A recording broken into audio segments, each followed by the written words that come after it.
জীবনের শুরু থেকেই হিসেবি হও। আইডিএলসি ফাইন্যান্স অলিম্পিয়াডের সেকেন্ড কুইজের অনেক কয়েকটা কোয়েশ্চেন কিন্তু এই ভিডিও থেকে চলে আসতে পারে। অনেক আগের কথা, আমার এক বন্ধু ছিল, আমার এখনো মনে আছে, তখন কেবল ক্লাস 6-এ ভর্তি হলো। ওর বাবা তখনই ওকে একটা ব্যাংক অ্যাকাউন্ট খুলে দিয়েছিল।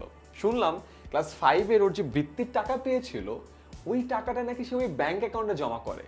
তখন বেশ বিরক্ত লাগলো যে এত কষ্ট করে পড়াশোনা করে বৃত্তি পেয়ে টাকাটা পেলাম, এটাও কিনা ও আবার একটা ব্যাংকে জমা রাখে। ধুর চাই, এত কষ্ট করার কি দরকার। পরে যখন বুঝলাম যে আসলে ওই বয়সে টাকাটা বড় ব্যাপার ছিল না, বড় ব্যাপারটা ছিল হলো অভ্যাসটা।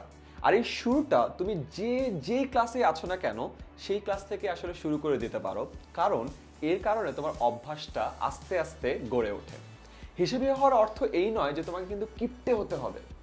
হিসেবি হওয়ার অর্থ হলো টাকার সঠিক ব্যবহার, সঞ্চয়ের উপায় এবং কোন কোন জায়গাতে ব্যয় করা যেতে পারে এ সম্পর্কে সঠিক এবং সুষ্ঠু ধারণা পাওয়া।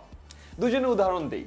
আমার সেই বন্ধু যে কিনা ক্লাস 6-এ ব্যাংক অ্যাকাউন্ট খুলেছিল, আর আরেকজন যে কিনা চাকরিতে ঢোকার পরে ব্যাংক অ্যাকাউন্ট খুলেছে। এদের দুজনের মধ্যে কিন্তু আকাশ পাতাল পার্থক্য।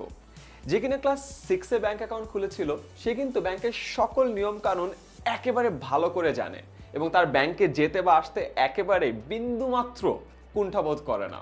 কিন্তু আরেক যে বন্ধু যে চাকরি করার পরে ব্যাংক অ্যাকাউন্ট খুলেছিল, সে এখন লজ্জায় ব্যাংকেই যায় না। তার কারণ হলো সে ব্যাংকের অনেক নিয়ম কানুন আসলে জানে না, কিভাবে অ্যাপ্লিকেশন করতে হয়, কিভাবে ব্যাংক স্টেটমেন্ট নিতে হয়, কিভাবে এটিএম কার্ডের জন্য অ্যাপ্লাই করতে হয়।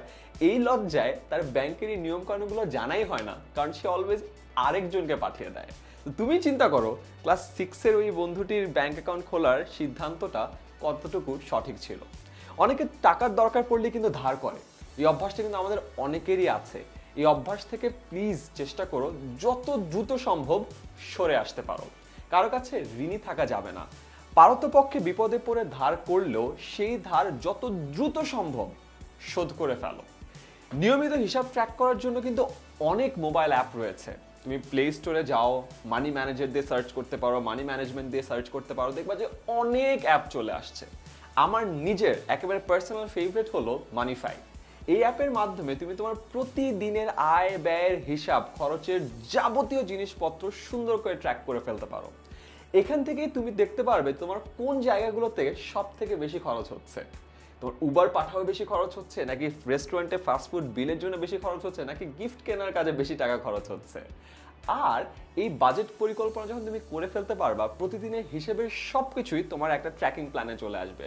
মাস শেষে তুমি দেখতে পারবা যে তোমার যেই সঞ্চয় ছিল ওটা কেন কম আসলো, যে খরচ ছিল সেটা কেন বেশি আসলো, এবং পরবর্তী মাসে এখান থেকে কোন কোন জায়গায় তুমি পরিবর্তন আনতে পারো। এভাবে যদি বাজেট পরিকল্পনা ঠিকভাবে করতে পারো, আর তার সাথে যদি থাকে সঠিকভাবে টাকা জমানোর অভ্যাসটা, তাহলে তোমার জন্য হিসেবি হওয়াটা আসলে অনেক অনেক সহজ হয়ে যায়। আর মনে রেখো, হিসেবি হওয়ার অর্থ এই নয় যে তোমাকে কিপ্টে হতে হবে। হিসেবি হওয়ার অর্থ হচ্ছে স্মার্টলি বুদ্ধিদীপ্ত ডিসিশন নিতে হবে, যেন তোমার ফাইন্যান্স রিলেটেড সিদ্ধান্তগুলো সবসময় তোমার জন্য সুফল বয়ে আনে।